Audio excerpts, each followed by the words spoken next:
எல்லோருக்கும் வணக்கம் நண்பர்களே. இந்த பதிவில் நம்ம என்ன பார்க்க போகிறோம் அப்படின்னா, மருதமலை முருகன் கோவில் பற்றி தாங்க பார்க்க போகிறோம். இந்த மருதமலை முருகன் கோவில் கோயம்புத்தூர்லேருந்து சுமார் 15 கிலோமீட்டர் தொலைவில் உள்ள மருதமலை மேல் அமைஞ்சிருக்குன்னு சொல்லலாங்க. மருதமலை மேல் அமைஞ்சிருக்கிறதுனால மருதன் அப்படின்னும் அருணகிரிநாதரால் திருப்புகழில் பாடப்பெற்ற தலமாக சொல்லப்படுது. இந்த கோயிலோட முதன்மை கடவுளான முருகன் இங்கு சுப்பிரமணிய சாமி என்றும், தண்டாயுதபாணி என்றும், மருதாசலமூர்த்தி என்றும் அழைக்கப்படுறாரு. மருதமலையின் அடிவாரத்தில் தான் தோன்றி விநாயகர் என்ற ஒரு சிறிய விநாயகர் கோயிலும் அமைச்சிருக்காங்கன்னு சொல்லலாங்க. முருகப்பெருமானின் 7வது படை வீடாக கருதப்படும் மருதமலை முற்காலத்தில் கொங்கு வேட்டுவ கவுண்டர் மன்னர்களால் கட்டப்பட்டு பராமரிக்கப்பட்டு வந்ததாக சொல்லப்படுது. மருதமலை கோவிலோட சிறப்பம்சம் என்னங்கிறத இந்த வீடியோவில் ஃபுல்லாக பார்ப்போங்க. வீடியோ பிடிச்சிருந்தால் லைக் பண்ணுங்கள், கமெண்ட் பண்ணுங்கள், ஷேர் பண்ணுங்கள். இந்த மாதிரியான சுவாரஸ்யமான தகவல்களை நீங்கள் தெரிஞ்சுக்கணும்னா மறக்காமல் நம்ம சேனலை சப்ஸ்கிரைப் பண்ணிக்கோங்க. கூடவே பெல் ஐக்கானையும் கிளிக் பண்ணிவிட்டு வாங்க வீடியோக்குள்ளே போகலாம். முருகப்பெருமானின் 7வது படை வீடாக சொல்லப்படும் மருதமலை முற்காலத்தில் கொங்கு வேட்டுவ கவுண்டர் மன்னர்களால் கட்டப்பட்டு பராமரிக்கப்பட்டு வந்ததாக சொல்லப்படுதுங்க. அதே மாதிரி முருகன் கோயிலுக்கு அருகில் பாம்பாட்டி சித்தரோட குகை கோயில் அமைஞ்சிருக்கு. வரலாற்று சிறப்பு மிக்க 18 சித்தர்களுள்ள ஒருவரான பாம்பாட்டி சித்தர் இந்த குகையில் சில காலம் வசித்து வந்ததாக சொல்லப்படுது.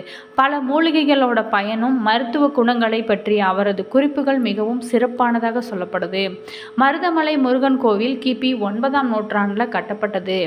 இந்த மருதமலை முருகன் கோவில் ரொம்ப ஒரு சிறப்பானதுன்னு சொல்லலாங்க. தமிழ்நாட்டின் கோயம்புத்தூர் மாவட்டம் பெரியநாயக்கன்பாளையம் ஊராட்சி ஒன்றியத்திற்குட்பட்ட சோமபாளையம் ஊராட்சியில் இந்த கோயிலானது அமைஞ்சிருக்கு. மருதமலையின் மீது இந்த கோயில் அமைஞ்சிருக்கு. இந்த மலை மேற்கு தொடர்ச்சி மலைப்பகுதியை சேர்ந்து கோயம்புத்தூர் பேருந்து நிலையத்திலிருந்தும் தொடரும் நிலையத்தில் இருந்தும் இங்கு செல்வதற்கு நிறைய பேருந்துகள் ஏற்பாடு செய்யப்பட்டிருக்காங்கன்னு சொல்லலாம். மலை அடிவாரம் வரை தமிழக அரசு பேருந்துகள் செல்லுதுங்க. மலையின் மீது படியேறி கோவிலுக்கு நடந்து செல்லலாம். நாம கோயில் நிர்வாகத்தினரால் ஏற்பாடு செய்யப்பட்டுள்ளதாக சொல்லப்படுது. அது மட்டும் இல்லாமல் இருசக்கர வாகனங்களும் மகிழுந்துகளும் கட்டணம் செலுத்தி மலைப்பாதை மூலம் மேலே கோயிலுக்கு செல்ல அனுமதிக்கப்பட்டிருக்காங்க. அருகிலுள்ள விமான நிலையம் கோயம்புத்தூர் பன்னாட்டு விமான நிலையம்னு சொல்லப்படுது. கடல் மட்டத்திலிருந்து சுமார் 741 மீட்டர் உயரத்தில் அமைஞ்சிருக்குன்னு சொல்லலாங்க. புதிதாக அமைக்கப்பட்ட பாதை ராஜகோபுரத்தின் வழியாக நேராக தண்டாயுதபாணி சன்னதிக்கு செல்லுங்க. ராஜகோபுர நுழைவாயிலை தாண்டினா கல்லாலான கொடிமரத்துக்கு முன் வலம்புரி விநாயகர் அமைச்சிருப்பாங்க. அவர் முன் வைக்கப்பட்டுள்ள பெரிய மயில்முக குத்துவிளக்கு, அடுத்து உலோக கொடிமரம், மயில் வாகனம், முன் மண்டபத்தில் வரதராஜ பெருமாள் சன்னதி, அர்த்த மண்டபத்தில் கருவறையின் நுழைவாயிலின் இருபுறத்திலுமே விநாயகர் இடப்புறம், வீரபத்தரும் வலப்புறம் அமைச்சிருப்பாங்கன்னு சொல்லலாங்க. கருவறையில் தண்டாயத்துடன் காட்சி தரும் தண்டாயுதபாணி என இந்த கோயில் அமைக்கப்பட்டிருக்கு. வலம்புரி விநாயகரின் முன்னுள்ள மயில்முக விளக்கின் அடிப்புற ஆமை வடிவமும் அதனை தொடர்ந்த மேற்தண்டிலுள்ள பாம்பு உருவங்களும் குறிப்பிடத்தக்கவையாக சொல்லப்படுது. மருதமலை கோவிலில் மூலஸ்தானத்தில் சுப்பிரமணியர், வள்ளி, தெய்வானையுடன் மூவரும் சுயம்புலிங்க வடிவில் உள்ளாங்கன்னு சொல்லலாங்க. இங்கு வள்ளியின் சுயம்பு உருவம் தெய்வானையை விட சற்று உயரமாக காணப்படுதும்.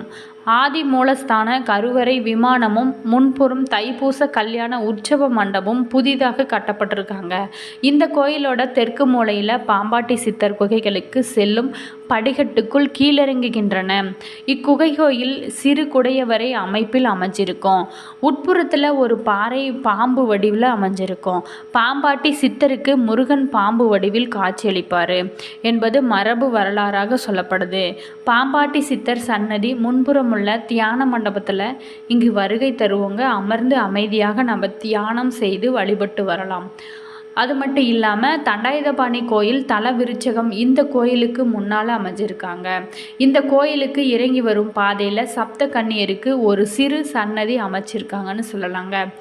அது மட்டும் இல்லாமல் அடிவாரத்திலிருந்து நடைப்பயணமாக மலை ஏறும் பாதையில் படிகள் ஆரம்பிக்கும் இடத்துல தான் தோன்றி விநாயகர் இருக்கார். இந்த பாறை ஆதி மூலஸ்தானத்தில் முடிவடையுது. இந்த பாதையில் செல்கிறவங்க முக்கியமாக கவனிக்க வேண்டியது என்ன அப்படின்னா 18ஆம் படி எனப்படும் முதல் 18 படிகள் காவடி சுமந்து வடிவிலுள்ள இடும்பன் கோவில் குதிரை குழம்பு சுவடு காணப்படும் பாறைன்னு சொல்லலாங்க. அதே மாதிரி தண்டாயுதபாணி சன்னதிக்கு நேராக புதியதாக 7 நிலை ராஜகோபுரம் அமைக்கப்பட்டிருக்கு. ராஜகோபுரம் கல்ஹாரம் எழுதிநிலை கோபுரம் தங்க முலாம் பூசிய 7 கலசங்கள் மேல் மண்டபம் ராஜகோபுரத்திற்கு செல்லும் படிக்கட்டுகள் மற்றும் ராஜகோபுரத்திலிருந்து மேல் மண்டபத்துக்கு செல்லும் படிக்கட்டுகள் புதியதாய் இந்து சமய அறநிலைத்துறையால் நிர்மாணிக்கப்பட்டு 2013ஆம் ஆண்டு மார்ச் மாதத்தில் இந்த கோயிலுக்கு முழுக்க விழா நடத்தப்பட்டதாக சொல்லப்படுது. முருகப்பெருமான் அமர்ந்து அருள் புரியும் அற்புத தலங்களில் இதுவும் ஒன்றுன்னு சொல்லலாங்க. குன்றிருக்கும் இடமெல்லாம் குமரன் இருக்கும் இடம் என்பது வாக்கு. முருகப்பெருமான் அமர்ந்து அருள் புரியும் அற்புத தலங்களில் ஒன்று. கோவை மாவட்டத்தில் உள்ள மருதமலை அருணகிரிநாதரால் பாடல் பெற்றவர் இத்தல முருகப்பெருமான். இந்த ஆலயம் முருகப்பெருமானின் 7ஆம் படை வீடுன்னு சொல்லலாங்க. மருதமலையில முருகனின் அருள் பெற்ற பாம்பாட்டி சித்தர் முருகனுக்கு புதிய சிலை வடிவத்தார். இந்த சிலையே கருவறையில் இருக்குதுன்னு சொல்லலாங்க. 2 கரங்களுடன் உள்ள இந்த முருகப்பெருமான் பழனி முருகனை போலவே கையில் தண்டத்துடன் இடது கையை இடுப்பில் வைத்தபடி தண்டாயுதபாணியாக காட்சி தராரு. தலைக்கு பின்புறம் குடுமி இருக்குன்னு சொல்லலாங்க.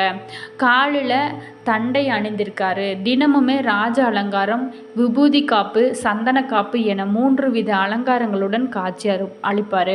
விசேஷ நாட்களில் வெள்ளி காப்பும் கிருத்திகை மற்றும் தைப்பூசம் நாட்களில் தங்க கவசமும் அணிவிக்கப்படுங்க. அர்த்தஜாம பூஜையில் மட்டுமே இத்தல இறைவனை தண்டாயுதபாணியாக சுயரூபத்தில் தரிசிக்க நம்மளால் முடியுங்க. அப்போது இறைவனுக்கு ஆபரணம் கிரீடம் எதுவுமே இல்லாமல் வேட்டி மட்டும் அணிவிப்பாங்கன்னு சொல்லலாங்க. அந்த மருதமலை கோவிலுக்கு நீங்கள் சென்றிருக்கிறீங்களா? நீங்கள் சென்றிருந்தால் கீழே கமெண்ட் பாக்ஸில் அதோட கருத்துக்களும் நீங்கள் சொல்லுங்கள். அதே மாதிரி மலையும் மலை சார்ந்த இடத்தை குறிஞ்சி நிலம் என்றும் வயலும் வயல் சார்ந்த இடத்தை மருதம் என்றும் அழைக்கிறோம். இந்த இரு நில அழகுகளையும் தனதாக்கி கொண்டது போன்ற அற்புதமான பெயருடன் மருதமலை என்று சிறப்பாக அழைக்கப்பட்டது. ஸ்தலத்தில் முருகன் பிரகாசத்துடன் அருள்பாலித்து கொண்டிருக்கிறாரு. இரு நிலம் மீது எளியனும் வாழ எனது முன் ஓடி வரவேணும் என அருணகிரிநாதர் பாடியிருக்காரு. மருதமலை அதன் 3 புறங்களிலும் மலை அரண்களால் சூழப்பட்டதுன்னு சொல்லலாம். கோயிலுக்கு பின்புறம் அமைந்துள்ள மலையின் இயற்கை அமைப்போடு சேர்த்து பார்க்கும்போது மயில் தொகை விரிந்தார் போல காட்சியளிக்குங்க. இதனால் முருகன் மயில் மீது அமர்ந்த தோற்றம் நம்மளால் காண முடியும். அதே மாதிரி மருத மரங்கள் அதிகமாக காணப்படுறதுனால இந்த மலை மருதமலை என அழைக்கப்பட்டது. இந்த கோயிலில் விசேஷன்னு எடுத்துட்டா வைகாசி விசாகத்தன்னைக்கு முருகனுக்கு 108 பால்குட அபிஷேகம் சிறப்பாக நடைபெறுங்க. தைப்பூசத்தை ஒட்டி 10 நாட்கள் பிரம்மோற்சவம் நடக்கும். பூசத்தன்னைக்கு காலையிலேயே திருக்கல்யாணம், மாலையில் தேர் திருவிழா சிறப்பாக நடக்குன்னு சொல்லலாங்க. அன்று சுவாமி யானை வாகத்தில் எழுந்தருள்வார். தினமுமே மாலையில் தங்க ரதத்தில் சுவாமி வலம் வரும். கோவில் திறக்கும் நேரம் காலை 5:30 மணி முதல் 1 மணி வரைக்கும், மதியம் 2 மணி முதல் 8:30 மணி வரைக்கும் திறந்திருக்குன்னு சொல்லலாங்க. கோயம்புத்தூர்லேருந்து சுமார் 14 கிலோமீட்டர் தூரத்தில் மருதமலை இருக்குங்க. காந்திபுரம் பஸ் ஸ்டாண்டில் இருந்து பஸ் வசதி ஏற்பாடு செஞ்சுருக்காங்கன்னு சொல்லலாங்க. மருதமலை கோவிலானது கோயம்புத்தூர் நகரில் மேற்கு தொடர்ச்சி மலையில் சரிவில் மருதமலை சுப்பிரமணிய சுவாமி திருக்கோயில் அமைஞ்சிருக்குங்க. மருத மரங்கள் மிகுதியாக இருக்கிறதுனால இந்த பகுதியானது மருதமலை என்று அழைக்கப்பட்டது. 1200 ஆண்டுகள் பழமை வாய்ந்ததாக சொல்லப்படுது. இந்த கோயில் முருகப்பெருமானோட 7வது படை வீடாகவும் சொல்லப்படுது. படை வீடு ஏன் அப்படின்னு பேர் வந்தது அப்படின்னா படைகள் முகாமிட்டு என்பதாகுங்க. முருகன் அமர்படை தலைவன் அப்படிங்கிறதுனால அவர் குடியிருக்கும் அனைத்துமே படை வீடாக சொல்லப்படுது. சிவபெருமானே அண்ணாமலையாக இருப்பது போல முருகப்பெருமானே மருதமலையில் இருக்கிறதுனால இந்த மலை குறையோடு வரும் பக்தர்களுக்கு உடல் மற்றும் மன உளைச்சல்கள் பாச வினைகள் இரண்டையுமே நீக்குவதாக சொல்லப்படுது. புனிதமான இந்த மருதமலையில் மருத்துவ மூலிகள் நிறைந்திருப்பதுனால இதன் இதமான காற்றும் அமைதியான சூழலும் பக்தர்களின் மனதில் நல்லிணக்கத்தையும் அமைதியும் தருதுன்னு சொல்லலாங்க.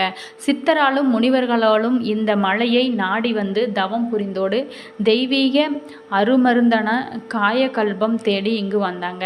மேலும் கச்சையப்ப முனிவர் எழுதிய பேரூர் புராணத்தின்படி காமதேனு என்ற வில்லுணக பசு இந்த மலையின் மேய்ச்சல் நிலங்களில் மேய்ந்து வந்ததாகவும் மருதம் மரத்தடியில் உள்ள ஊற்றுகளில் நீர் அருந்தியதாகவும் சுப்பிரமணியரை அருகி அசுரனை அழிக்கும்படி வேண்டினார்.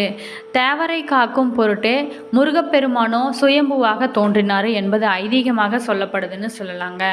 அதே மாதிரி மருதம் ஒரு வகை மரம். அச்சலம் மலைப்பகுதி பதி தலைவன் எனவே மருதாச்சலப்படி என சிறப்பாக போற்றப்பட்டது. இந்த தலத்தில் முருகப்பெருமானின் 7வது படைவீடாக சொல்லப்படுது.